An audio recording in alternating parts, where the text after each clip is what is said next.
empecemos, ¿sí? Al igual como definimos artritis reumatoide, igual, hay muchas cosas similares, ¿sí? Es igual una enfermedad autoinmune, es sistémica, ¿no? Crónica, ¿no? El paciente está en un estado de inflamación crónica. Sin embargo, acá, digamos, lo que tienen que considerar ustedes es que esta enfermedad sí claramente se desmarca de la artritis reumatoide, en el sentido que es una enfermedad que sí claramente la mortalidad está incrementada, ¿no? Entonces, ciertamente esta es una de las artritis de mayor preocupación, ¿no? Tanto para los médicos como para los pacientes. Es una enfermedad en términos generales más delicada, justamente vamos a ver por el compromiso extraarticular que manifiesta, ¿no? Habíamos que en la artritis reumatoide también hay compromiso extraarticular, pero habíamos mencionado en la clase pasada que generalmente frente a un paciente que tiene una enfermedad mucho tiempo, largos años, enfermedad, digamos, no controlada, ¿no? En el caso de lupus eritematoso sistémico no es así, ¿sí? De hecho, los compromisos extraarticulares frecuentemente son o se presentan antes inclusive del compromiso articular, ¿no? No necesariamente el compromiso articular es al inicio. Entonces, tremendamente frecuente el compromiso extraarticular, a diferencia, digamos, de la artritis reumatoide, ¿sí? Bien, esto de etiología desconocida vamos a ver que no es tanto así. Es cierto que no se conoce el evento fisiopatológico inicial, ¿no? ¿Qué es lo que desencadena la enfermedad? Exactamente no se conoce. Sin embargo, hay muchas cosas que sí ya están bastante bien establecidas respecto a la etiología, ¿no? La relación mujeres-hombres es una relación de 9:1, que es mucho más marcado el predominio respecto a una R. La edad de presentación más frecuente del ES generalmente es los años reproductivos de la mujer, ¿no? En esencia, entre la pubertad y la menopausia, ¿sí?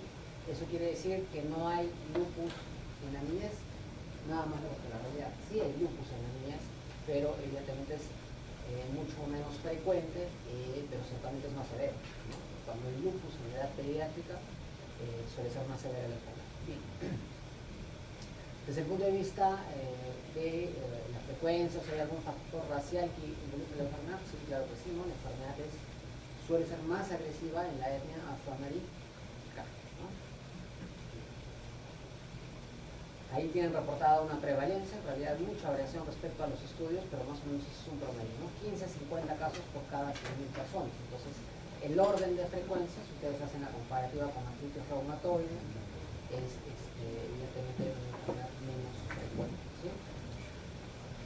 Cuando ustedes tienen en la literatura prevalencia e incidencia, ¿qué número es mayor? Hablen. La prevalencia involucra los casos nuevos y los casos antiguos, ¿no? Este es el caso de la prevalencia, ¿no? La incidencia es un poco menor, ¿no? 5 o 7 casos por cada 100.000.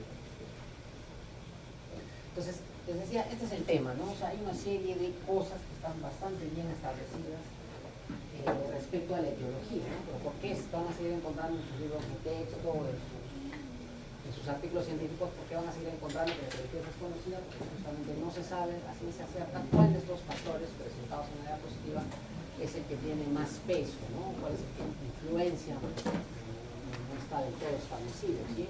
Respecto a la parte genética, como pueden ver, hay una gran cantidad de alteraciones genéticas, ¿no? Por ejemplo, la HLA. Hablando de la HLA, ¿saben qué es la HLA? ¿No? Es el antígeno leucocitario humano, es la manera que tenemos de denominar al complejo mayor de histocompatibilidad, que lo realizamos en inmunología en los seres humanos, ¿no? En los seres humanos se denomina HLA. Bien.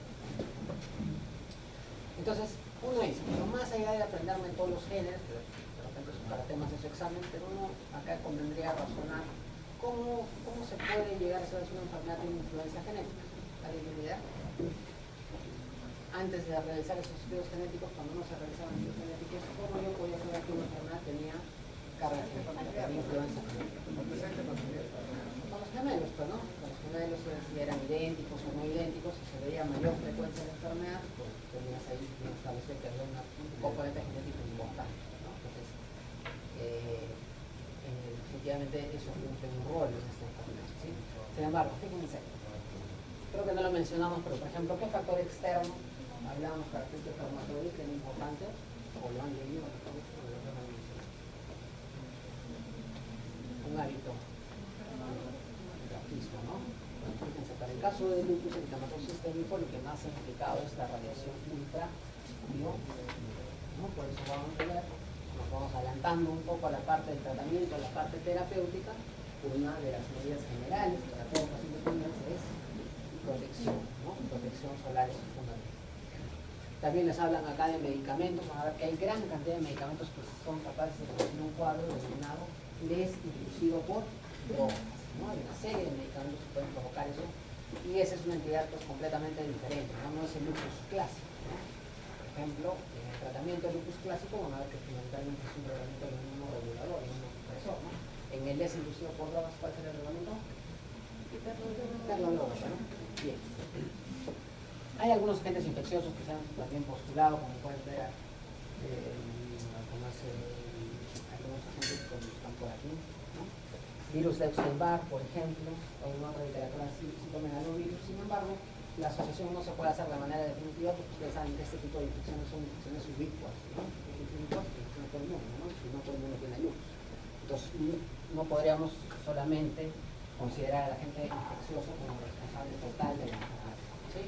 El factor hormonal, ni qué decir, ¿no? Acabamos de mencionar hace unos minutos, pero 9 veces, 10 veces más frecuente en mujeres que en varones, pues el rol hormonal está además aclarando, ¿no? Y bueno, acá viene quizá la parte más interesante, ¿no? Que es el factor inmunológico, ¿sí? Fíjense, el lupus es la enfermedad prototipo de autoinmunidad. Creo que eso es algo que lo repito siempre, pero es importante que ustedes lo sepan, ¿sí? Ustedes saben que en la medicina hay varios rubros, ¿no? Diferentes tipos de enfermedades, neoplasias, infecciones, autoinmunidad. Bueno, para estudiar la parte autoinmune no van a encontrar mejor enfermedad que lupus eritematoso sistémico.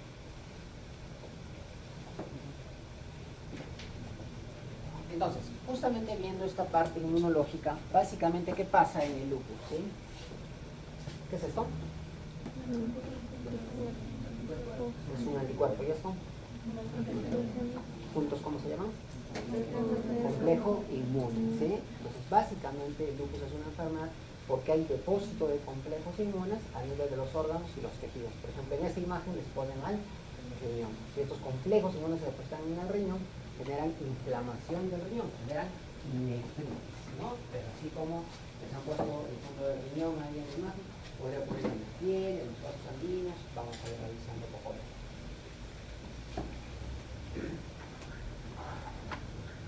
Entonces, es importante mencionar, ¿no? Ustedes saben que esta, al ser una enfermedad autoinmune, lo que va a suceder es que va a haber producción de anticuerpos. Ustedes saben que los anticuerpos normalmente tienen que estar dirigidos hacia agentes infecciosos, ¿no? Virus, bacterias, ¿sí? Pero en el ES, ¿qué pasa en esencia? Que estos anticuerpos, como atacan a estructuras propias, hay esa confusión del sistema inmune, del sistema de defensa, ya no se llaman anticuerpos a secas, ¿no? Se llaman autoanticuerpos, ¿sí? Autoanticuerpos. Y entonces uno dice, ¿a qué está dirigido? Normalmente, ¿a qué tipo de moléculas se dirige un anticuerpo? Vamos. ¿A qué tipo de moléculas se dirige un anticuerpo? Normalmente, ¿no? A las proteínas, ¿sí? Y lo más frecuente. Eso no quiere decir que no haya anticuerpos dirigidos contra moléculas de tipo carbohidrato o lipídico, también sucede, pero de lejos lo más frecuente es que los anticuerpos estén dirigidos a proteínas. Lo que pasa es que acá la proteína no es un agente externo, no es un virus, no es una bacteria, son nuestras proteínas propias, las proteínas propias del hospedero. Y uno dice, ¿cuáles son pues finalmente esas proteínas? ¿De qué proteína me está hablando? Fíjense, acá les pongo un ejemplo bien característico, ¿sí? Por ejemplo, ¿ustedes saben de qué está constituido nuestro material genético? ¿Qué tipo de moléculas tiene? Ácidos nucleicos, ¿no? El cristiano ADN, ¿sí? Bien. Entonces el ADN es una molécula de naturaleza de tipo ácido nucleico, ¿sí? Entonces, habíamos dicho que estos anticuerpos están dirigidos contra proteínas, ¿sí? Entonces, ¿en qué quedamos? ¿Están dirigidos a proteínas, a ácidos nucleicos? ¿Cómo? ¿Sí? Porque fíjense, acá les ponen un ejemplo, ¿no? Los famosos anticuerpos anti-DNA-ADN. ¿Qué significa? Anticuerpos dirigidos contra el ADN de doble cadena, o sea, nuestro ADN, ¿cierto? Bien. Bueno, por fin entonces, ¿a dónde están dirigidos? ¿A los ácidos nucleicos o a las proteínas? Dale, que lo comprendan, ¿no? Si no, vamos a perder, ¿no? Miren, fíjense, acuérdense que nuestro material genético no es solo ADN. Ese ADN tiene que estar empaquetado, estar condensado, ¿sí? ¿Cómo se llaman las proteínas que condensan nuestro ADN? Las proteínas, por ejemplo, de tipo histón. Ahora ya tiene sentido cuando escuchan anticuerpos anti-histón. ¿Sí? Las ribonucleoproteínas, ¿dónde están? ¿No? Todos son componentes celulares, ¿sí? Entonces, si bien es cierto, el nombre nos puede hacer confundir un poquito, ¿no? El DNA de doble cadena no está dirigido específicamente contra el ADN, sino contra las proteínas que están rodeando a ese ADN. ¿Sí? Y entonces acá viene la pregunta, ¿no? La pregunta clásica que se hace siempre. ¿Cuáles son las células productoras de anticuerpos? ¿De dónde salen estos anticuerpos? ¿Qué? De las células plasmáticas. Excelente. ¿No? El que dice el linfocito B tiene C, ¿no? Son células plasmáticas. Es diferente que la célula plasmática deriva del linfocito B, sí, pues claro que sí, ¿no? Pero en esencia, las células productoras de anticuerpos son las células plasmáticas. Entonces uno dice, ¿qué pasa? ¿Qué pasa en el lupus? ¿No? ¿Por qué se da este proceso normalmente? Cuando un linfocito B madura, ¿sí? Normalmente ese linfocito es entrenado, ¿no? Entre un mecanismo de tolerancia. Normalmente debe producir anticuerpos, pero para antígenos extraños. Entonces uno dice, ¿qué pasa en el lupus? ¿Por qué los linfocitos que derivan de células plasmáticas, por qué esas células plasmáticas terminan produciendo anticuerpos contra las proteínas propias? ¿Cuál es el problema? Bueno, hay varias explicaciones, ¿sí? Pero justamente una de ellas es la pérdida de la tolerancia de los linfocitos, ¿sí? Ustedes saben que en este proceso de maduración, desde el precursor linfoide hasta formar un linfocito B maduro, se pasa por una serie de estadios. Justamente esos estadios sirven para qué? Para que el linfocito B no sea autorreactivo, ¿sí? Porque en el lupus algo o varias cosas sucedieron mal que nos dieron como resultado un linfocito B que es autorreactivo. Normalmente ese linfocito autorreactivo debería morir por apoptosis, ¿sí? El sistema inmune es tan inteligente que si detecta un linfocito B autorreactivo, lo hace entrar en muerte celular programada. No, pero en el lupus pasa algo que eso no sucede. El linfocito B que ataca estructuras propias, antígenos propios, proteínas propias, sigue ahí proliferando, ¿sí? Y no prolifera uno solito.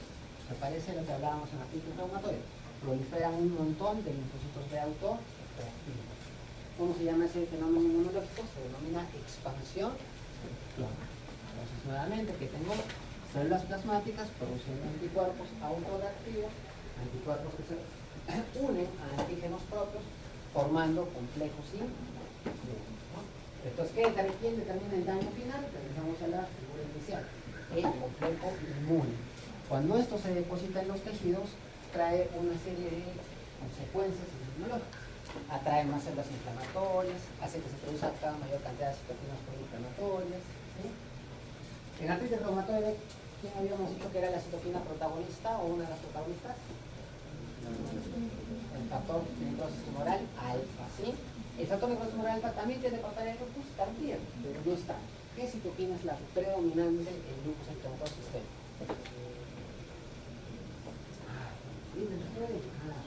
El interfez, pero sí, el interfez es probablemente la citoquina proinflamatoria más importante en lupus eritematoso.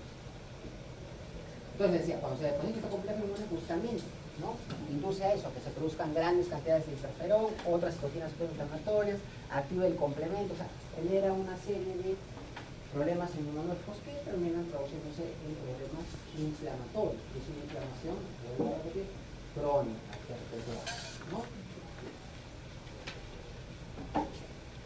Entonces, justamente el gran reto con lupus eritematoso sistémico, digamos, la dificultad que presenta su diagnóstico, es que justamente el cuadro clínico es sumamente variado, es una enfermedad absolutamente heterogénea, ¿no? No todos los lupus son iguales, no todos los lupus son iguales. Por eso es que acostumbran en los libros de texto, en los artículos científicos, a ponerles un gráfico como este, ¿no?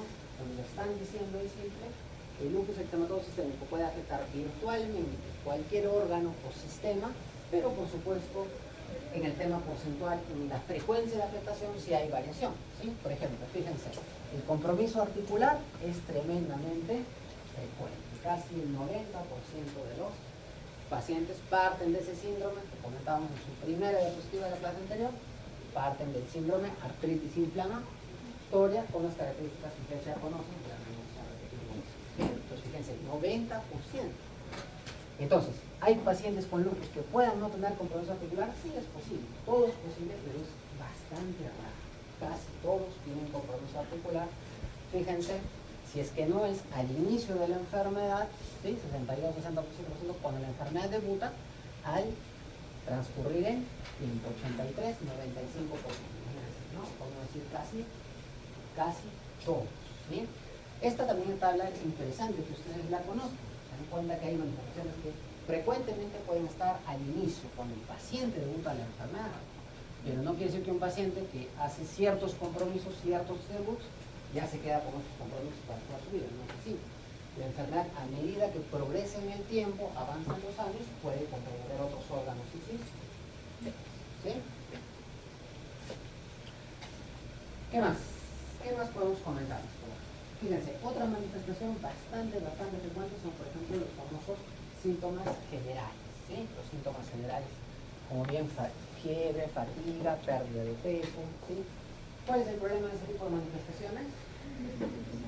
Son demasiado inespecíficas, ¿no? O sea, las infecciones, las neoplasias igualito pueden dar fiebre, malestar, fatiga, o sea, no me ayudan mucho desde el punto de vista diagnóstico, pero sí ya tenemos en cuenta porque son muy frecuentes, ¿sí? La parte hematológica, fíjense, esto es fundamental, ¿sí? Vamos a hacer un poquito más de hincapié sobre eso, porque a veces tenemos la idea que el lupus solo es eritema malar, ¿no? El famoso eritema en alas mariposa, y no es así. Hay una serie de manifestaciones cutáneas que son provocadas por esta enfermedad, ¿sí? ¿Qué más podemos mencionar? Por ejemplo, el fenómeno de Raynaud. Fíjense, no es tan frecuente el lupus, 20% de los pacientes, solo 1 de cada 5 tiene fenómeno de Raynaud, ¿sí? ¿En qué enfermedad es más frecuente el fenómeno de Raynaud? En esclerosis sistémica. ¿Puede haber en artritis reumatoide? Sí, puede haber en lupus también, ¿no? Pues se dan cuenta que las manifestaciones clínicas son muy sobrepuestas, eso es lo que comentábamos en la clase anterior, por eso a veces se hace difícil la identificación, sobre todo en los primeros años de enfermedad, ¿sí? Si tienes un paciente con 20 años de lupus, ya probablemente no sea tan difícil clasificarlo, ¿no? Sin embargo, fíjense, de todos estos compromisos, ¿no? De todos esos compromisos, finalmente uno de los que determina mucho el pronóstico realmente del paciente, ¿no? Su movilidad, su carga de enfermedad, por lo tanto, muy importante es el compromiso renal, ¿no? Ahí en el gráfico lo tienen hasta el 30% de los pacientes, sin embargo hay series que reportan hasta el 50% de los pacientes. Es una cosa tremendamente frecuente, ¿no? Es el compromiso más importante probablemente en el paciente con lupus, por eso vamos a revisar un poco aquí. Pues se dan cuenta, o sea, es una enfermedad que hay que hablar desde la punta del cabello hasta la punta del pie, porque puede afectar virtualmente todo, ¿sí? Vamos a dar una paseada por todo el organismo, no podemos ser muy detallistas, diremos algunas cosas generales porque es bastante extenso, ¿no? Bien, esto ya lo comentamos, síntomas generales, nos ayuda mucho. Desde el punto de vista de las manifestaciones musculoesqueléticas, ya lo dijimos, artritis, ¿sí? Pero a diferencia de su compañera artritis reumatoide, de su prima artritis reumatoide, esta tiende a ser menos erosiva, lo cual no quiere decir que no sea erosiva, sino fíjense estas deformidades. ¿Hay o no hay deformidad? Ya hay, ¿cierto? Entonces, eso de que no es tan erosiva no es tan cierto, ¿no? Es menos erosiva que la artritis reumatoide, pero también tiene carácter erosivo, sobre todo si el paciente carga la enfermedad por muchos años, ¿no? Fíjense, esto también es bien interesante, sobre todo desde el punto de vista de la frecuencia. El compromiso hematológico, aunque como dice ahí, generalmente es asintomático, sobre todo al debut de la enfermedad. Cuando tiene muchos años de enfermedad, ya no va a ser tan asintomático, ¿sí? Entonces, ¿qué pasa con las series? Toditas se caen, ¿no? Anemia, leucopenia, plaquetón, ¿sí? De la más frecuente es la anemia, una anemia característicamente normocíclica, normocrónica, ¿sí? Eso no quiere decir, por ejemplo, que va a ser en algún contexto microcítico.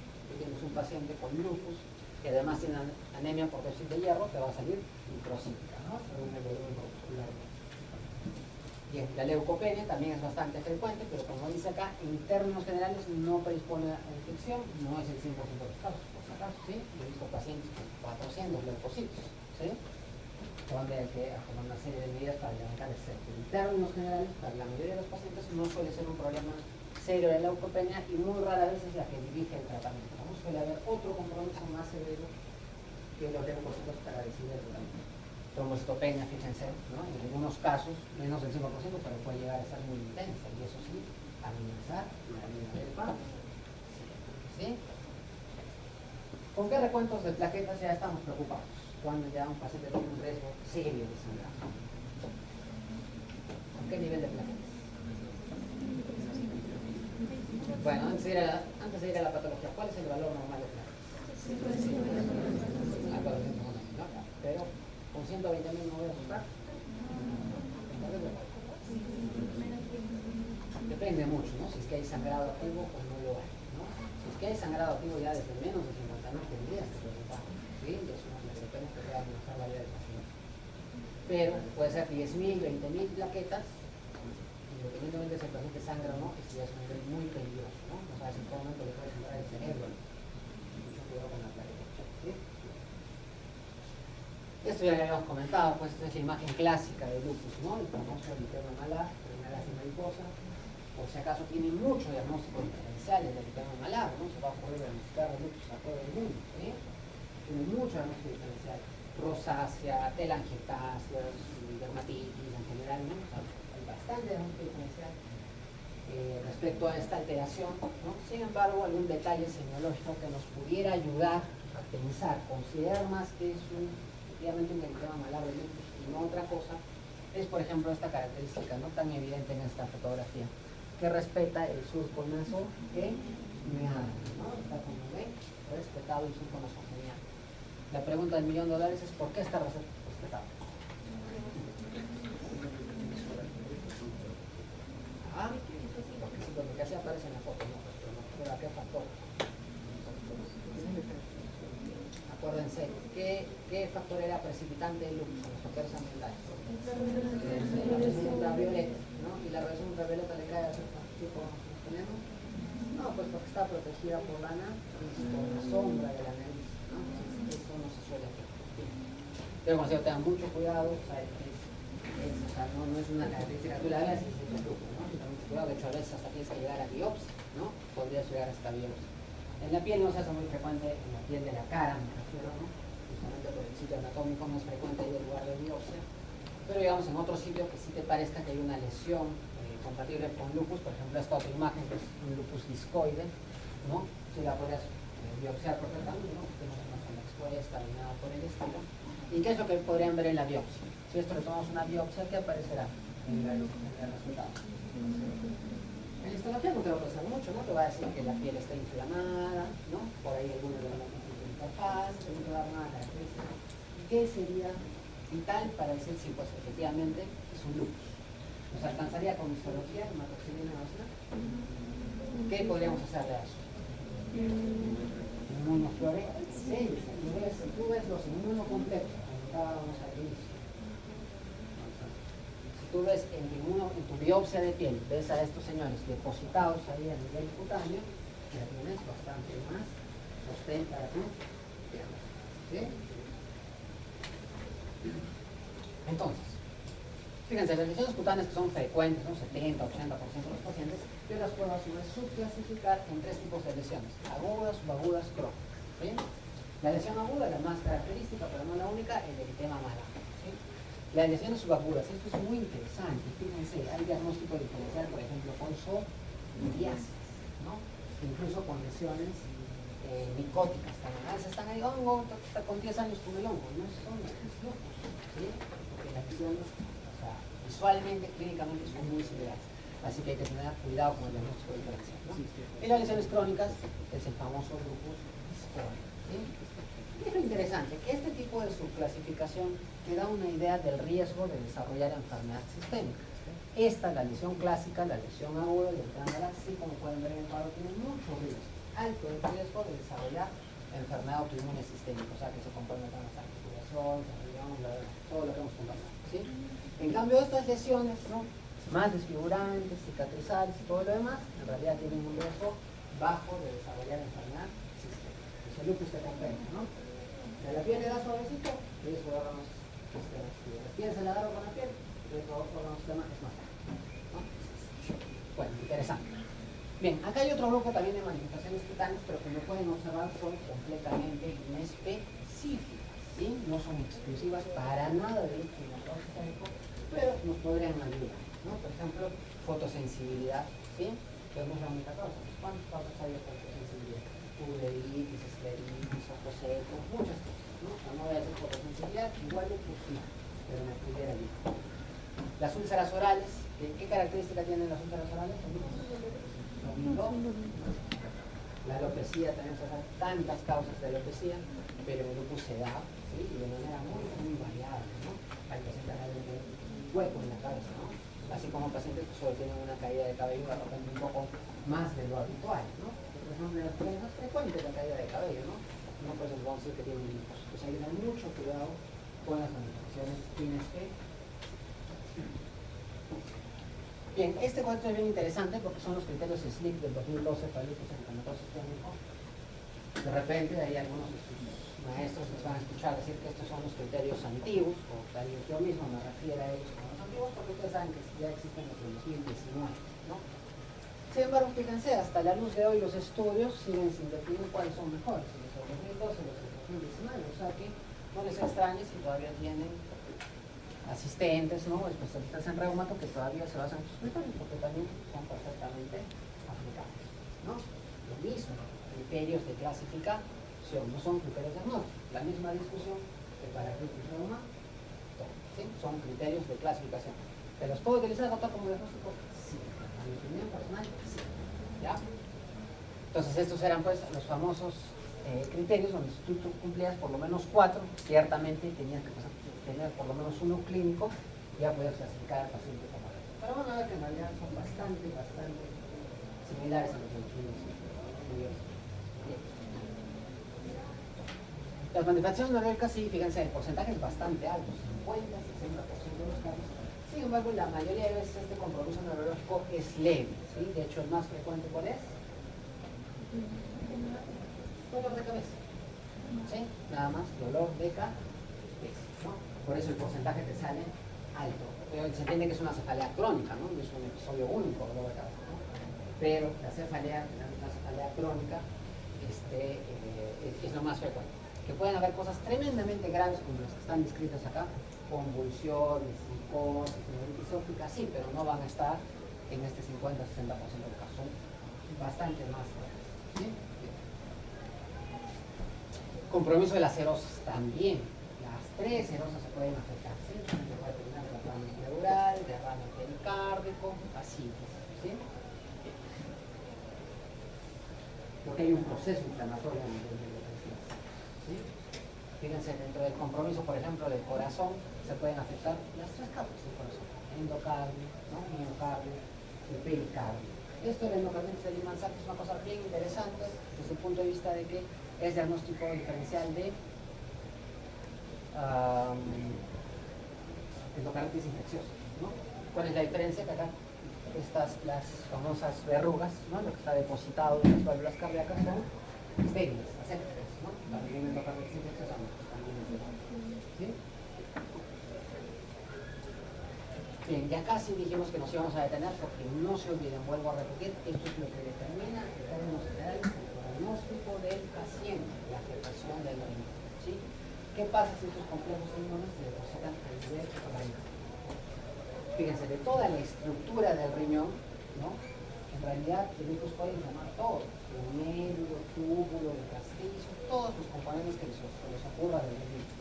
Pero ¿cuál lo hace con más frecuencia? ¿Qué parte del riñón afecta con más frecuencia? Justamente el glomérulo. Por eso hablamos de glomerulonefritis. Glomerulonefritis, ¿sí? Glomerulonefritis. Entonces, como suelo decirles en las prácticas, pero el paciente no va a venir con la emergencia y le va a decir, doctor, tengo un glomérulo nefrítico, ¿no?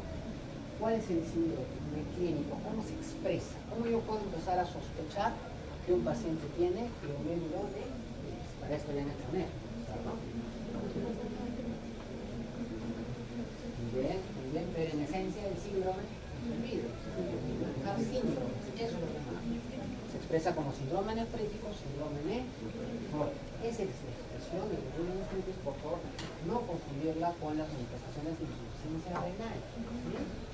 Una glomerulonefritis, si tú no la tratas, puede llegar a una insuficiencia renal. Pero la glomerulonefritis es el estadio previo. O sea, primero se inflama el glomérulo, pero digamos, el organismo es tan noble de que el glomérulo, aún inflamado, sigue cumpliendo su función. O sea, el riñón todavía no entra en fallo. O sea, no se te eleva la urea, la creatinina, sigue orinando, ¿sí? A pesar de que estás con proteinuria, ya elevando el colesterol, pero todavía sigue cumpliendo su función. Entonces, no confundir las manifestaciones clínicas de glomerulonefritis, síndrome nefrítico versus ya una insuficiencia renal. Entonces, un lupus empieza como una glomerulonefritis. Si tú no detienes este proceso inflamatorio en el glomérulo, ¿en qué va a terminar el paciente? Una glomerulonefritis estadio 6. ¿Qué dice ahí? Esclerosante avanzada. ¿En cristiano qué quiere decir eso? Que en lugar de riñón, en lugar de los glomérulos, tienes un montón de cicatrices. Un riñón lleno de cicatrices funcionará, ya no funciona. Entonces, este estado ya va con insuficiencia renal. Estos de acá, no, depende, ¿no? Puedes tener insuficiencia renal, sobre todo en las formas más agresivas, la 3, la 4, pero todavía el riñón funciona, y de hecho lo puedes retroceder, ¿no? Por ejemplo, un estadio 4, si tú lo tratas, lo puedes regresar a un 3, ¿sí? O sea, puedes preservar, o por lo menos alargarle la función a ese riñón. Si tú agarras una nefritis lúpica en el estadio 6, terapia ¿sí? Entonces, estas son las definiciones pues, con las que uno tiene que estar familiarizado si quiere entender, digamos, la biopsia renal de un paciente con lupus. Eso no va a pasar. ¿Sí? Cuando lo vas internado, lo vas accidentado, se van a cruzar con una biopsia de un paciente con nefritis lúpicus. Para poder entenderla hay que familiarizarse un poquito con estos términos. ¿Sí? ¿A qué se refiere el término difuso? A que están afectados más del 50% del núcleo focal, menos del 50% de los glomérulos. Global, ¿cuál es la diferencia entre global y difuso? A que el global se refiere en el mismo glomérulo, o sea, el mismo glomérulo que está afectado menos del 50%, global, ¿no? Perdón, más del 50% es global, y si es menos del 50% es segmental. Esto lo vamos a ver en las figuras, me parece que queda más claro, ¿sí? Ya, entonces fundamentalmente esto está referido a los glomérulos, pero como les dije, eso no quiere decir que no haya afectación del mesangio, de los capilares, inclusive del glomérulo, de la famosa etc. Vamos a darle un poco de eso.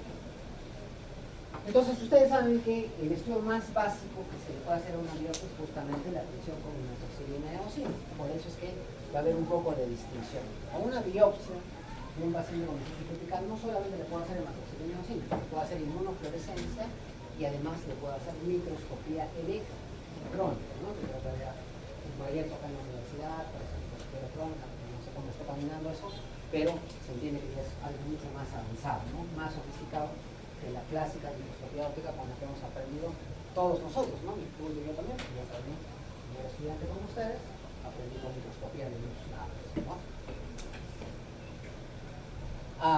Entonces, la clase 1, como dicen, fíjense por acá, sin cambios a la microscopía de luz. ¿Qué quiere decir eso? Tú lo ves en tu microscopio que conoces y ves glomérulos normales, ¿sí? Para poder identificar esta clase probablemente necesites más inmunofluorescencia. O sea, que el paciente no está muy afectado, entonces por eso se le llama cambios mínimos, ¿no?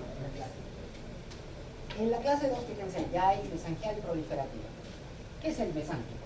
¿Qué es el mesánquico? ¿Es lo más importante del riñón? No, realmente, no es el intersticio del riñón.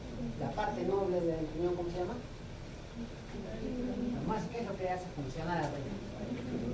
El glomérulo, pues, ¿no? La unidad funcional es la nefrona, dentro de esa nefrona está el globo.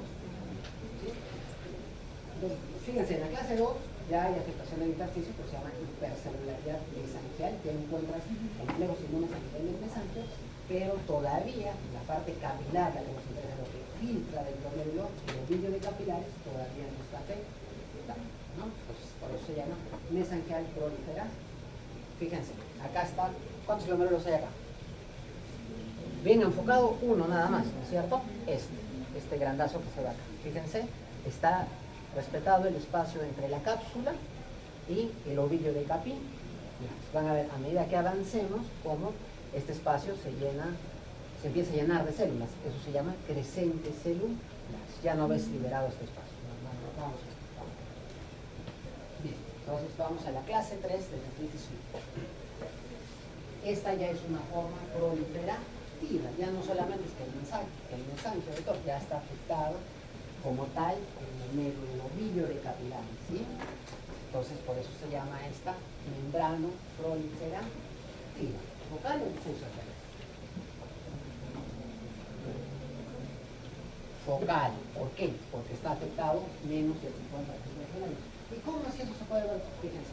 ¿Ustedes creen que cuando se le toma al paciente una biopsia del riñón, y en esto sí hay que dar la autoridad a quien le corresponde, el que hace la biopsia renal no es el reumatólogo, por si acaso es el nefrólogo, ¿sí? Pero les decía, ¿ustedes creen que saca un glomérulo? No, saca un montón de glomérulos, si no fíjense en esta histología, ¿no? Un poco más panorámica la visión, ¿sí? Fíjense, acá hay varios glomérulos, ¿sí? Que están afectados. Pero por decir, yo veo, este está afectado. Este también, ¿se dan cuenta cómo se ha perdido el espacio entre la cápsula? Se ha llenado de células, eso se llama proliferativo, ¿sí? Pero también veo glomérulos sanos. Entonces, si uno cuenta la totalidad de los glomérulos, si está afectado menos del 50%, o le sacan menos del 50%, es una clase 3, ¿sí? Entonces es una nefritis lúpica proliferativa de tipo focal, menos del 50% de los glomérulos, de la totalidad de los glomérulos, ¿no? En cambio, en la clase 4, que dicho sea de paso, es la clase más grave, a excepción, por supuesto, de la 6, con la 6 ya no hay nada que hacer, ¿no? Es bastante avanzado. Pero dentro de los estadios tratables de la nefritis lúpica, la más seria es la 4, ¿sí? La más seria es la 4. Entonces, es igual, lo mismo, ¿sí? Está afectado, hay proliferación celular, ¿no? Afectación vascular, asas de alambre, todo lo demás. Pero ¿por qué se llama difusa? Porque si tuviéramos una imagen como esta, ¿no? Ustedes verían que está más afectado, o sea, tiene más glomérulos enfermos en el paciente que sano, ¿sí? Esta es la forma membranosa. También es un estadio, digamos, complicado, la membranosa, pero también tiene gran cantidad de proteinuria, a veces de difícil manejo, también vienen con síntomas nefróticos muy marcados. Sin embargo, lo que uno podría preguntarse ahora es posible, ¿no? En la clase 6, como ven, ya hay una glomérulos, ¿no? Por todo el clasificado. De hecho, estos estadios generalmente ya no son biopsiables, ¿no? El paciente ya tiene que tomar terapia de la suerte, ¿sí? Entonces, pero uno podría preguntarse acá, doctor, ¿de qué depende? O sea, ¿de qué depende que un paciente haga 3, 4, 5? ¿De qué depende? Justamente de dónde se deposita el complejo inmune. Si el complejo inmune solo está en el mesangio, pues tendrás una 1 o un estadio 2, ¿sí? Si el complejo inmune se deposita debajo del endotelio vascular del glomérulo, el depósito subendotelial, ahí tienes las formas más graves, la forma 3, la forma 4, ¿sí? Y si está depositado el complejo inmune a nivel del epitelio, ¿sí? Tendrás la forma 5. ¿Se entiende hasta ahí? ¿Sí? Acuérdense que la barrera de filtración del glomérulo, ¿qué es?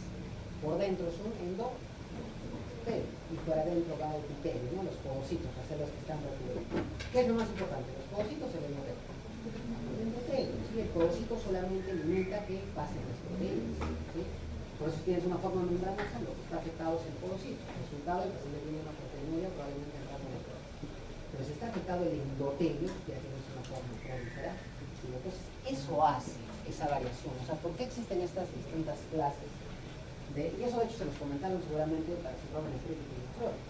El nefrótico, más clásicamente, la lesión está a nivel en el epitelio. Pero el nefrítico, que da hematuria, hipertensión arterial, ¿no? Insuficiencia renal, el problema está a nivel del endo.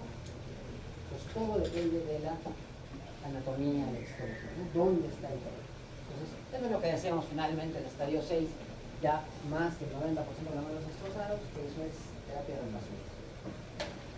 Sin embargo, decíamos, ¿no? Más allá de la hematoxilina y eosina, puedo ir más allá, ¿no? Y olvidarme de una técnica relativamente más difícil, pero que me da más datos, que es la inmunofluorescencia. Yo quiero ver pues, específicamente esos complejos inmunes que me habla el doctor, los quiero ver en el glomérulo. ¿Se puede? Sí, se puede. Pero hay que aplicar inmunofluorescencia y les ayuda mucho para el diagnóstico diferencial. Ustedes saben que hay muchas enfermedades autoinmunes que afectan el riñón. Ahí están, por ejemplo, las glomerulonefritis primarias, ¿no? Las glomerulonefritis primarias. Entonces, ¿cómo yo las puedo diferenciar? Porque probablemente clínicamente, laboratorialmente me van a dar cosas muy parecidas, ¿no? Síndrome nefrítico, síndrome nefrótico, entonces, ¿cómo voy a llegar a diagnóstico clínico? Primero debería ayudarte en la clínica, ¿no? Una glomerulonefritis primaria no tendría por qué darte arteritis, rash malar y bla, bla, bla, ¿sí? Pero digamos que no te alcanza con la clínica o tú consideras que la clínica es inespecífica. ¿Cómo puede tener un diagnóstico certero, inequívoco, ¿sí? Justamente con inmunofluorescencia. ¿Cuál es la característica del ES? Como es la enfermedad prototipo, la enfermedad autoinmune más clara, encuentras depositado este patrón full house, o sea, todos los tipos de anticuerpos, IgG, IgA, complementos, todo lo que se les ocurra, depositado en el ring, eso se llama full house. Y ahí está la diferencia. ¿Sí? En muchas otras enfermedades solo vas a tener depositada la IgG o la IgA, pero no vas a tener todo este patrón de casa llena, que es lo característico del ¿sí? Ahora, no siempre, por si acaso, vas a encontrar full house, pudieras encontrar solamente depósito de IgG y de complemento, ¿no? Pero si hay full house, ya, pues, si tienes cuadros bien compatibles, lupus, ¿no? Bien, nuevamente a lo mismo para repasar nuevamente la idea de los estadios de nefritis lúpica, sino que acá les agrego la manifestación en clínica o laboratorio asociada. Tipo 1, tipo 2, porque solamente problemas en mensaje, todavía no está alterada la barrera de filtración del riñón. Probablemente es un paciente con función renal normal, un poquito de proteína y nada más. ¿Sí? Pero ¿qué pasa, por ejemplo, en el estadio 5? Dijimos que se afecta en la membranosa, el EPI. ¿Qué es lo que va a marcar más? La proteína. Generalmente proteína en rango nefrótico, o sea, más de 2,5 gramos, más de 3 gramos de proteína en orina colectada en el cuerpo, ¿no? Las formas 3 y 4, complejas, ¿sí? Alteración del endotelio glomerular. Por lo tanto, no es raro que el paciente ya tenga insuficiencia renal, hipertensión arterial, ¿sí? Entonces, lo que decía, esto es lo que varía. ¿Dónde está depositado el inmunocomplejo? Si está a nivel supraendotelial, la cosa es más simple, ¿no? Entonces, yo creo que antes de esto, vamos a terminar las instrucciones antes de los otros. Entonces, bueno, puede haber ya otras manifestaciones, como por ejemplo problemas gastrointestinales, muy variables, hasta cosas inespecíficas como náuseas, inapetencia, ¿no? Hasta cosas tremendamente serias, como por ejemplo una vasculitis intestinal, ¿no? Trata de buscarse un caso clínico de vasculitis intestinal por lupus, se van a dar varios sorpresas, ¿no? Es interesante. Puede haber esplenomegalia, adenopatías, síndrome de secreción inadecuada antidiurética y hipotiroidismo clínico, ¿sí? Bien. Pero entonces ahora vamos a la parte laboratorial, ¿sí? Como estoy viendo que la clínica es muy heterogénea, no hay un síndrome único para diagnosticar, entonces me puede ayudar, por supuesto, de los anticuerpos. A la cabeza anticuerpos antinucleares, fíjense, el 98%, alguna literatura dice hasta el 99% de los pacientes con. ¿Se dan cuenta la diferencia? ¿En cuánto era positivo el ANA en la punta reumatoidea? Bajito, ¿no? Fue bajito. En cambio acá, fíjense, el 98% de los pacientes con este tienen ANA positivo. Fíjense, el lupus sin ANA positivo es raro, no imposible, pero raro. Tanto así que, ahorita que regresamos a los criterios de clasificación, el criterio de entrada para clasificarles es un ANA positivo, justamente por esto, por la frecuencia, fíjense, el 98, 99%. Sin embargo, ¿cuál es el problema del ANA? Que es completamente inespecífico, ¿sí? Es lo que nos comentaba la clase pasada. ¿El reumatoide del ANA puede ser positivo? Sí. La esclerosis sistémica también. Dermatomiositis también. ¿Sí? Sjögren también. Entonces, es inespecífico. El ANA solito no te hace el diagnóstico. Por eso es que frecuentemente, sobre todo cuando los ANA salen positivos, tenemos que recurrir al famoso perfil ENAS, ¿no? ¿Qué es el perfil ENAS? Son los antígenos nucleares extraídos. Y se los da el nombre, ¿no? Anticuerpos antinucleares. acuérdense de la fisiopatología que hablamos en eso, todos los anticuerpos dirigidos contra los componentes nucleares de la célula, valga la redundancia. Pero si yo quiero ver específicamente qué componentes pues hay en el núcleo, está el antidenina de doble cadena, la proteína cistona, que es la proteína Smith, ROLA, sí, o sea, es como una, ¿qué les digo, no? O sea, como que el ANA es el todo y el ENA son las partes de ese todo, ¿sí? Bueno. Entonces, preguntas de examen, ¿no? Clásico, ¿no? Anticuerpos específicos para el lupus, antidenina de doble cadena y anti-Smith. Son excelentes desde el punto de vista de la especificidad. ¿Qué quiere decir? Que si me sale anti-Smith positivo o antidenina de doble cadena, mi paciente, siempre y cuando tenga características clínicas, si alguno de estos anticuerpos me sale positivo, mi paciente ya está clasificado. Ya no solamente digo artritis inflamatoria, sino que es un paciente con lupus eritematoso sistémico. Pero ahí está fuerte en la especificidad. Pero miren la sensibilidad. ¿Qué les parece la sensibilidad? Buenísima, hasta el queque, fíjense, 60%. ¿Sí? ¿Qué quiere decir? Si tú tienes 100 pacientes con lupus, 40 tienen el anti-DNA doble cadena negativa. ¿Sí? Entonces, mucho cuidado, por favor. Ustedes tienen que tener mucho cuidado a la hora de interpretar pruebas. ¿Sí? Varias veces veo que excluyen el diagnóstico de lupus porque el anti-DNA está negativo. ¿Sí? ¿Sí? Con mucho cuidado con la sensibilidad en la especificidad de pruebas. Anti-Smith peor, imagínense, 30%. O sea, la posibilidad de que te salga positivo el anti-Smith es baja. Las sensibilidades son bajas. La especificidad, sí, ¿no? Anticuerpos antihistona es un anticuerpo muy característico para el lupus inducido por drogas, no exclusivo, pero que ayuda, ¿no? El RO y el A, estos serán específicos para nada, también te aparecen en Sjögren, en lupus neonatal, que lo vamos a hacer un poquito. Entonces, no tiene mucho valor desde el punto de vista de la especificidad, pero fíjense, ¿qué pasa? Si tú tienes un paciente, vamos a poner un caso clínico, ¿no? El caso de examen incluye casos clínicos. ¿Qué tal si tengo un paciente? Tiene toda la clínica de lupus, es sido buena gente, ¿no? Caída de cabello, uso de gas oral, inflamatoria, bla, bla. Toda la clínica te dice que es lupus, ¿sí? Pero por ahí les pongo, resultado de antidenina de doble cadena, negativo. Anticuerpos anti-RO, positivo. ¿Cuál es el diagnóstico? Lupus, síndrome Sjögren. Lupus, ¿sí? ¿Sí? Este anticuerpo RO no es exclusivo de Sjögren, el A tampoco. Puede aparecer en muchos anticuerpos. De hecho, puede ser el único anticuerpo que te salga positivo, porque el paciente, mala suerte, está en este 40% o está en este 70% que el anticuerpo es negativo. Entonces, ten mucho cuidado con la interpretación de las pruebas en reumatología. No hay mucha ciencia, no hay mucho secreto, el asunto es que te guíes de la parte clínica. Si tú te pretendes crear los anticuerpos o hacer tu diagnóstico por anticuerpos, no te va a ir muy bien. Hay algunos también anticuerpos que son interesantes ya dentro del contexto del lupus, ya está la paciente recontra diagnosticada con lupus, te pueden ayudar a ver actividades en ciertos órganos. Por ejemplo, la antidenina de doble cadena ayuda mucho para nefritis lúpica, que a ti te interesa ver si esa enfermedad está activa en el riñón, te ayuda mucho la antidenina de doble cadena, los complementos. Y en el caso de las ribonucleoproteínas, ¿no? El anti-RNP te ayuda para el compromiso del sistema nervioso central. ¿Bien? Muy bien. Hay también, por supuesto, cosas inespecíficas como es la BCG, la PCR, también pueden estar elevadas en pacientes con LES, pero ustedes saben ya que no son específicos. Y fíjense lo mismo, esta es una cosa importante. El factor reumatoide positivo en pacientes con lupus, 25% de los casos. Eso es lo que decíamos, ¿sí? Eso pasa, ¿no? ¿Por qué el paciente, muchas veces van a encontrar que el paciente con artritis reumatoide después de 10 años dicen que no se equivocaron, no era una artritis reumatoide, eran lupus? Por hacer esto, ¿sí? Tener un paciente con clínicas de artritis inflamatoria, factor reumatoide positivo, diagnóstico artritis reumatoide. Se olvidaron su clase, lo que les está diciendo, 25% de los casos, un montón. 1 de cada 4 pacientes tiene factor reumatoide positivo y no por eso es artritis reumatoide. ¿Sí? Ahí la importancia, por ejemplo, de la anestesia, ¿no? La anestesia te ayuda mucho cuando sale positivo, cuando sale negativo, no te ayuda nada.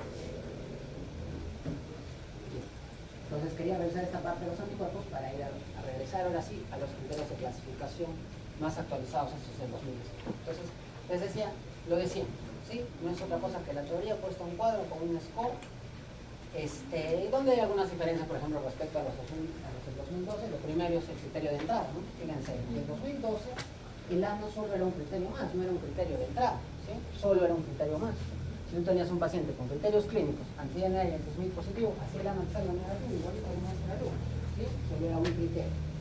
Pero bueno, acá se han puesto un poco justamente basados en ese concepto teórico que el 98-99% de los pacientes con lupus deben ser ANA positivos, puesto más exquisito el criterio, y ahora sí te dice ANA positivo.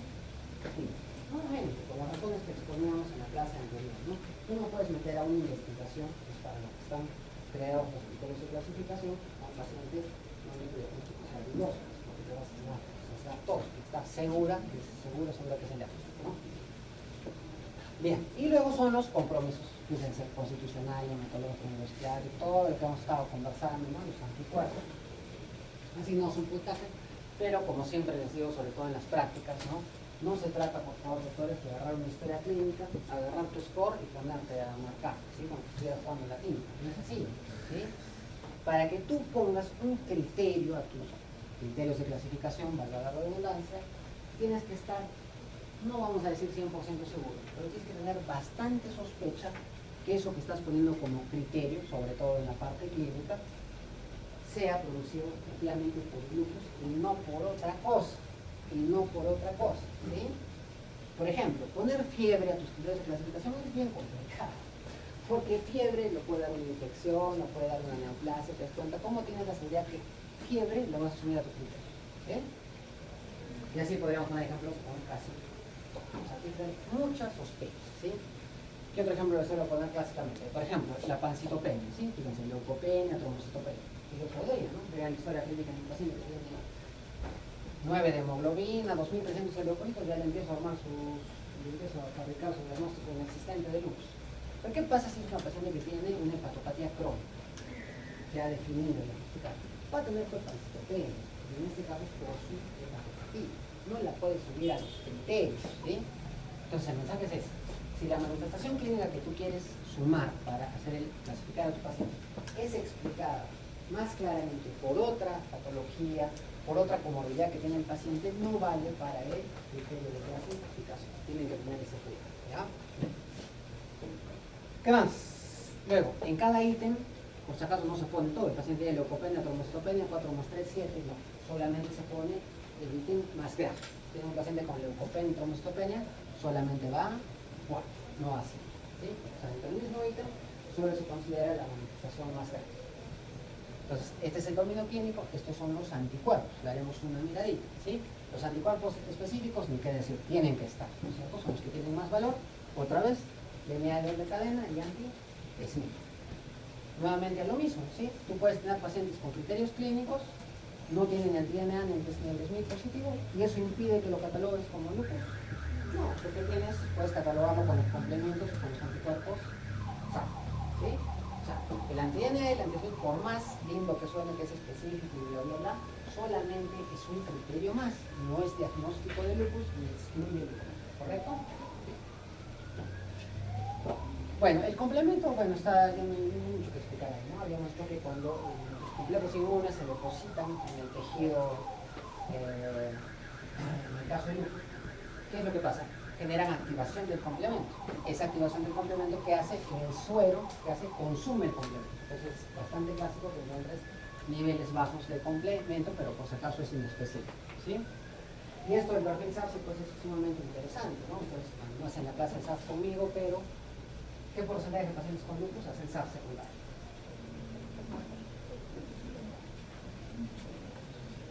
Fíjense, es un rango bien variable, pero puede tener hasta el 30%. O sea, es una comorbilidad frecuente de lupus, el síndrome antifosfolípido.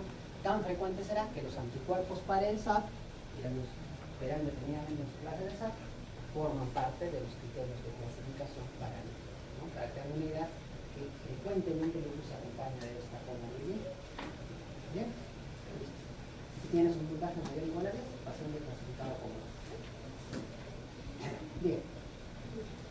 Sobre esto, solamente algunas palabras, no se olviden eso, el lupus inició por fármacos es completamente diferente, no es que estos fármacos te van a generar la enfermedad, te van a generar los síntomas, pero suspendiendo la medicación se acabó el problema. Fíjense, ni siquiera el ANA te puede dar, porque así sea un iniciado por drogas, el paciente puede ser ANA positivo. ¿Qué te puede ayudar? Que no te va a dar el anti-DNA y el anti-SMIC, ¿no? Generalmente, ¿qué tipo de medicaciones? Medicaciones hipertensión arterial ahora no hemos usado mucho, ¿no?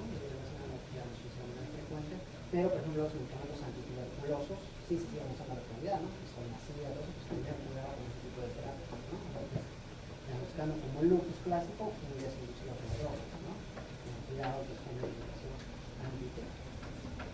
Lupus embarazo también es una cosa muy interesante, ¿no? Desde el punto de vista que la paciente con lupus es una paciente que puede quedar perfectamente embarazada, ¿no? No tiene menos fertilidad, ni menos probabilidad, ni una protección, tiene la misma fertilidad que una paciente sin lupus. Entonces es altamente probable que caiga embarazada. ¿Y cuál es el problema en que una mujer con lupus se embaraza?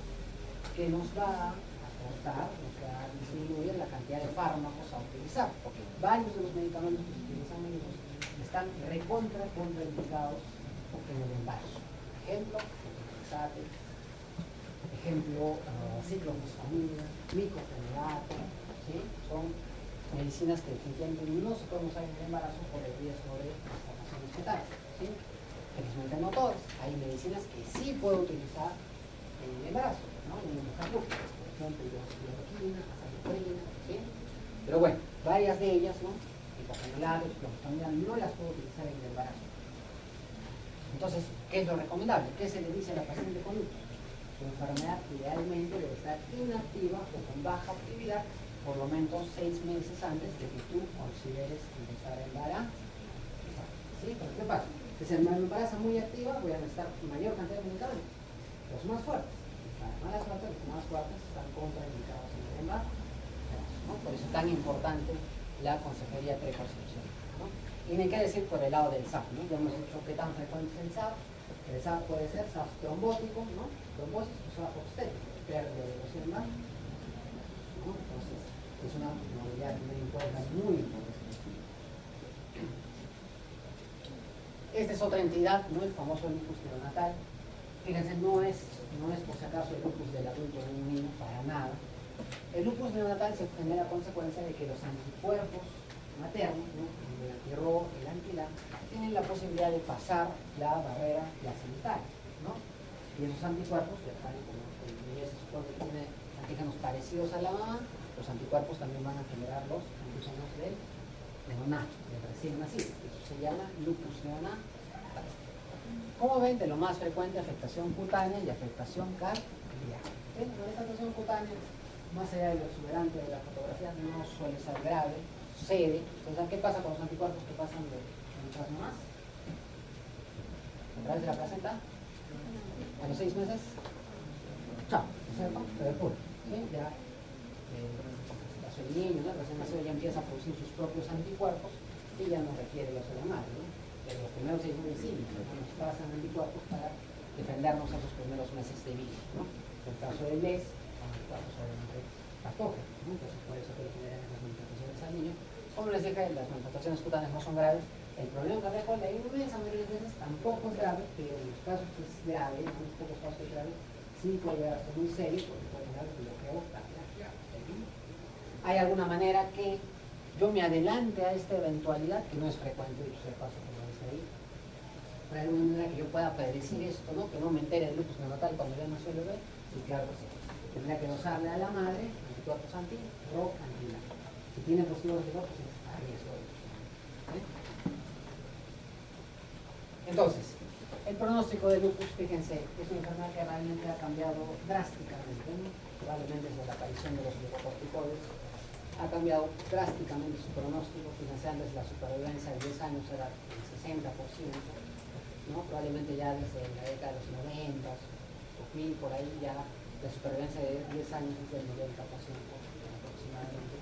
Sin embargo, sigue siendo una enfermedad con intensa movilidad mortalidad. Y de hecho la curva se ha aplanado, ¿no? En los 80s, 90 hubo una mejoría radical en el tratamiento de esa enfermedad, pero ya como que desde ese tiempo se estancaba un poco la curva, ¿no? O sea, ya no se puede conseguir más información.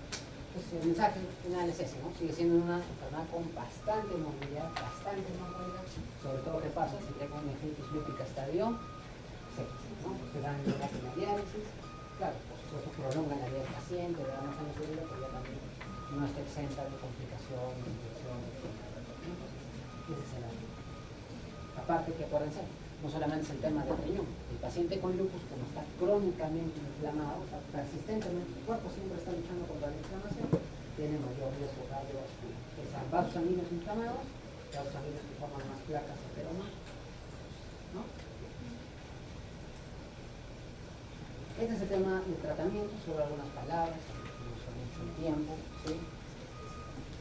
Este es el resumen de necesidad. Esta es una guía que está completamente gratis, siempre, ¿no? Sobre la ley 89 de la EULA, donde te dan por compromiso, porque justamente el mensaje es ese: no hay un solo tratamiento, no hay una sola receta, ¿no? Yo quisiera que exista, pero no es así, una sola receta para todos los pacientes. Hay que ajustar el tratamiento de acuerdo a si la enfermedad es leve, moderada o severa, ¿sí? Entiéndase por severa, ¿no? Yo me pregunto, ¿por qué es leve? Por ejemplo, leve es cutáneo, particular, eso es leve, ¿sí? ¿Pero qué es severa? Severa es cuando hay riesgo de vida del paciente, ¿sí? O daño irreversible de un órgano, no. Mejora los ejemplos. Por ejemplo, la nefritis lúpica estadio 4. ¿Ustedes creen que sea leve, moderado o severa? De contra, severa, ¿sí? Si no detenemos esa proliferación celular en esos glomérulos, si no detenemos esos complejos inmunes ahí depositándose a nivel endotelial, ¿qué va a pasar? Se va a la enfermedad, se va a acabar el riñón del paciente. Hay riesgo, en este caso, de pérdida de un órgano que es vital para la vida, no se puede vivir sin riñón. O sea, no hay nada que discutir, el compromiso es severo, ¿sí? En cambio, en la nefritis lúpica estadio 1, donde la microscopía óptica no se mira nada, ¿se da severa? No, ¿sí? Depende de eso, de qué compromiso se está afectando, qué órgano, qué tejido y en qué magnitud. Otro ejemplo de severo, por ejemplo, las úlceras vasculares. Cuando ustedes en su internado tengan sus pacientes no aparecen muchas las diabéticas ahí en la pierna, pues es compromiso grave, si acaso, no es compromiso cutáneo, es compromiso vascular. Yo creo que se nos dice vasculitis reumatoide, ¿no? Vasculitis es igual a compromiso severo, ¿no? No cierran esas heridas que van a estar apropiadamente. Ocular también, ¿no? Pero doctor, el ojo no es indispensable para vivir, ¿no? Pues, pero queda el paciente discapacitado, ¿no? Con un daño permanente, ¿no? Es un órgano importante. Entonces también, por ejemplo, ¿no? Si hay una vasculitis retiniana, no es frecuente, pero puede pasar. Es compromiso severo, la inmunosupresión es muy mala. Depende de qué compromiso hace el paciente, pero en las guías se los colocan así. Al que no le gusta el inglés hace regular, pero está en la guía mexicana, por locos, también muy interesante, ¿sí? Y completamente en español, ¿no? Entonces, pero fíjense, ¿qué cosas se comparten todos los pacientes con lupus? ¿Qué deberían hacer toditos, independientemente si son leves, moderados o severos? Protección solar, ya comentamos las razones, vacunas, también ya lo dijimos en la clase pasada. Lamentablemente el sistema de defensa de un paciente con una enfermedad reumática no funciona bien, ¿sí? No se defiende bien frente a las infecciones. Entonces tiene que vacunarse por el parásito comunitario. Ejercicio. ¿Por qué se debe ejercicio? Por varias razones, pero vamos a la parte articular, que lo que más nos interesa a los reumatólogos, ¿no? Ustedes saben que el sedentarismo, la obesidad, subir de peso es un factor para hacer artrosis, desgaste de carne. Entonces, mi pobre paciente con lupus ya tiene un factor que malora esas articulaciones con la inflamación. Si encima de eso está subido de peso, no hace ejercicio, otro factor para que se sigan bastante. Ese ejercicio, no hay discusión. No fumar, parecido a artritis reumatoide, peso corporal saludable, adecuado manejo de la presión sanguínea, ¿sí? Financiero. Aparte que tengo lupus, no me trato mi hipertensión arterial. Estoy comprando todos los boletos para mejorar una híbrida. ¿Sí? Adecuado control lipídico, es básico, porque acabamos de verlo, ¿no? El paciente tiene más riesgo de aterogénesis, mayor riesgo cardiovascular. Está mal su perfil lipídico, su glucosa, para comprar todos los boletos para sufrir un evento cardiovascular, ¿no? O sea, infarto de miocardio, ACV, ¿no? Esto también, fíjense, esto debería a todos los pacientes que son positivos para anticuerpos antifosfolípido y que tienen clínicas, ¿no? El síndrome antifosfolípido ya no solamente te va a basar con la terapia inmunosupresora, sino que tiene que ir a terapia anticoagulante. Ya lo verán con el entendimiento de SAP, su clase de SAP. Tienen la clase de SAP, ¿no? Bien. Entonces, ¿qué no le debe faltar al paciente? Ya vamos ahora a lo que más les gusta, los fármacos, ¿sí?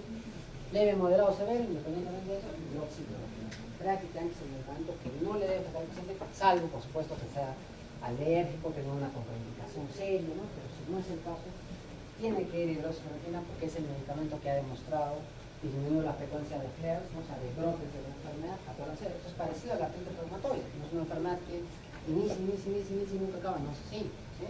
Igualito como presentamos en la imagen de artritis reumatoide, se activa, se desactiva, ¿sí? Tiene ese patrón intermitente. Entonces, ¿quién ha demostrado que el medicamento disminuye esa frecuencia de brotes? Hidroxicloroquina. ¿Qué más? Glucocorticoides. ¿Pero cuál es la diferencia, doctor? Vaya, si el compromiso es leve, no puedo dar glucocorticoides por vía oral o intramuscular, ¿sí? En cambio, si, no sé, es un paciente que está con una hemorragia alveolar difusa, no le voy a dar por vía oral, le tendré que dar pulsos de metilpredniso intravenous, ¿sí? Pero como yo sé que no me puedo quedar con estos señores, así sea vía oral, intravenosa, intramuscular, pero no puedo tratar al paciente solo con glucocorticoides porque me va a hacer efectos adversos, tengo que adicionarle sí o sí una terapia ahorradora de glucocorticoides. ¿Cuál, doctor? Depende del compromiso. Otra vez, si es que es cutáneo, articular, hematológico, tal vez me alcance con metotrexate, ¿sí? Pero por ahí, por ejemplo, si ya tengo un riñón, ya no voy a usar metotrexate, citoprina, tendré que utilizar inhibidores de la calcineurina, como tacrolimus, no lo tenemos en nuestro medio, en Lima sí. Pero es decir, si hay compromiso severo, micofenolato mofetilo si lo tenemos, clofosfamida si lo tenemos, rituximab también, ¿sí? Rituximab sobre todo es para los casos refractarios a micofenolato y clofosfamida, casi nunca va a ser la primera elección, ¿no? Ya es una terapia biológica, ¿no? O sea, si se dan cuenta, en lupus casi todos los medicamentos son convencionales, a excepción del Benilumab y el rituximab, ¿no? Son los únicos biológicos. Bueno, ¿sí? ¿Cuál es el target? ¿Cuál es el objetivo de tratamiento del lupus? ¿Lo voy a curar al paciente? Para nada, es una enfermedad crónica. Pero si no logro alcanzar la remisión, o sea, libre de signos y síntomas, por lo menos debería alcanzar la baja actividad de la enfermedad. ¿Sí? Pero alguien podría decirme por ahí, ya usted me ha puesto ejemplo, si es severo, el riñón, el pulmón, una hemorragia alveolar difusa. Y si es leve, si tiene el cutáneo y la articular. Pero ¿qué pasa si el paciente tiene, es frecuente, compromiso multisistémico? O sea, son varios órganos y sistemas. ¿Cómo me voy a dar cuenta si el paciente tiene moderado o severo? Existe este score de actividad de enfermedad, el famoso SLEDAI o SLEDAI 2K, en 2000, que te ayuda a ver justamente si el paciente es leve, moderado o severo. Se lo tienen que aprender en memoria, ¿no? Hay su celular, ustedes ponen SLEDAI, le hacen check al compromiso que tiene su paciente y el software se arroja la actividad. Nuevamente es lo mismo. Al igual que sucedía en los criterios de clasificación, para criterios de actividad tienes que estar con constante sospecha que lo que está sumando a tu score sea producido por el lupus y por otra cosa. ¿Sí?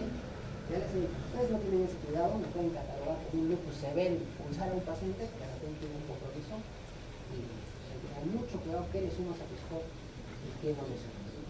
Fíjense, hay gran cantidad, esto ya solo son unas pocas palabras, gran cantidad de biológicos que actualmente están en estudio para el tratamiento con lupus, algunos bastante avanzados, fíjense fase 3, ahí está el artículo que lo quiera leer.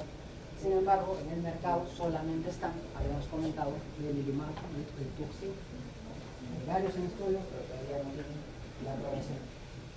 ¿Y por qué será esto? Porque a pesar, como decía, que se ha aumentado bastante el conocimiento, la actividad terapéutica un poco se ha estancado, la supervivencia del paciente ha mejorado, ¿no? Por ser la emergencia, 90% de 10 años, hasta su 60% ha mejorado considerablemente, pero sigue teniendo una movilidad muy grande, ¿no? Fíjense algunos reportes de casos, ¿sí? Fíjense acá han intentado utilizar, por ejemplo, el infliximab, ¿no? Que es un anti-TNF, ¿sí? Pero fíjense, puede tener algunos casos de éxito aislados, pero no funciona así en la gran mayoría de los pacientes, por eso no le dan la aprobación. ¿Por qué? Porque el factor nervioso alfa no es protagonista en la patología del ex, como sí lo es el interfe, ¿sí? Para terminar, la última diapositiva. ¿Cómo así funciona el rituximab en lupus? ¿No? Acuérdense que el linfocito B tiene un marcador de superficie, ¿no? Que es el CD20, que su función no es ser el marcador de superficie, sino que se ha elegido porque es una molécula casi peculiar del linfocito B, o sea, está en el linfocito B y no está en otras células, ¿no? Pero en realidad el CD20 es un canal de calcio, ¿no? Transmembrano. Bueno, pero cierto es que como es casi exclusivo del linfocito B, si yo bloqueo el CD20, ¿qué voy a hacer? Voy a depletar, o sea, le anulo la función al linfocito B. Automáticamente, ¿qué pasa? Ya no tengo linfocitos B autorreactivos, que se diferencian de los plasmáticos, que producen anticuerpos, automáticamente la enfermedad mejora. Ese es el asunto, esa es la razón de utilizar el rituximab, porque el linfocito B es una célula protagonista en la enfermedad, pero no quiere decir que sea la única, ¿no? El lupus está involucrado en el artroscopio, el hematopoiesis, la artritis, ¿no? Todas las que se nos ocurra. Sin embargo, la doctora es una protagonista de la terapia. Como siempre, nos quedan algunos pocos minutos para algunas preguntas, doctores.